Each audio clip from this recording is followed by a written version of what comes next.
আমি চলে এসেছি আমার পছন্দের একটা রেসিপি নিয়ে আপনাদের সাথে শেয়ার করব। প্রথমে দেশি চিংড়ি মাছ এটি ধুয়ে পরিষ্কার করে নিয়েছিলাম। তারপরে কড়াইয়ে দিয়েছি তেল, পেঁয়াজ কুচি, রসুন, কাঁচামরিচ। এটা ভেজে নেওয়ার পরে দিয়েছি চিংড়ি মাছ।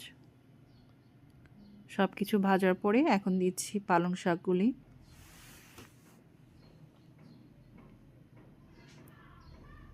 একটু একটু করে সবগুলি পালং শাক দিয়ে নিলাম। এতে এবার একটুখানি লবণ দিব, পরিমাণ মতো লবণ। তারপরে নাড়াচাড়া দিয়ে ঢেকে দেব। কিছুক্ষণ সিদ্ধ হওয়ার পরে আবার উঠিয়ে নিচ্ছি ঢাকনা।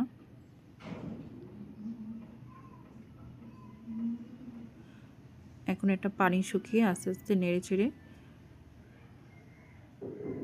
তৈরি হয়ে যাবে আমার দেশি চিংড়ি মাছ দিয়ে পালং শাকের ভাজি। সবাই আপনারা রান্না করে খেয়ে দেখবেন যে আসলে রেসিপিটা কেমন হলো। আমার কাছে অনেক ভালো লাগে এটা।